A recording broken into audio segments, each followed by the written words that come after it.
बघा, एका चौरसाच्या कर्णाची लांबी वर्गमुळात 72 सेमी आहे, तर त्या चौरसाची परिमिती किती असा प्रश्न पुन्हा एकदा लक्षात घ्या. अशा पद्धतीची बरीच प्रश्न या अगोदर आपण अभ्यासली वाटल्यास चौरसाची बाजू, क्षेत्रफळ, परिमिती, कर्ण काढणे ही माझी प्लेलिस्ट जरूर बघा. मुख्य प्रश्न, चौरसाची परिमिती किती. आता लेकरांनो, चौरसाची हे बारीक चिरीक सगळे सूत्र पाठ करा. चौरसाची परिमिती ओके, काढण्याचं सूत्र 4 गुणिला बाजू. चौरसाच्या सर्व बाजू सारख्या असतात.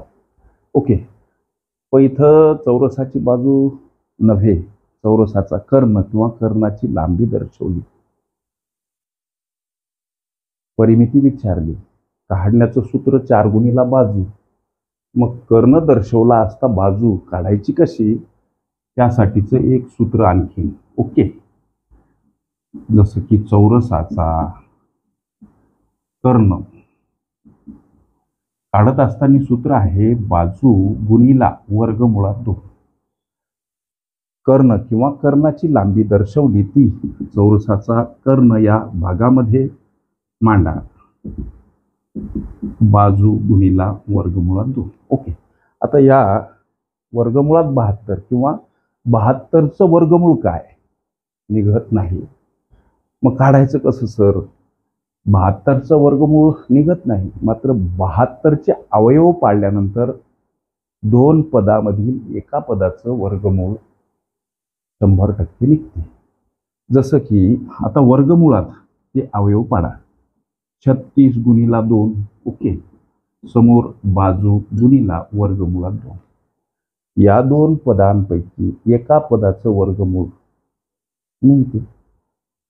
36चं वर्गमूळ 6. आता या 36चं वर्गमूळ वर्गमुळाच्या बाहेर. वर्गमुळात काय हो, तर हे 2, समोर बाजू गुणिला वर्गमुळात 2.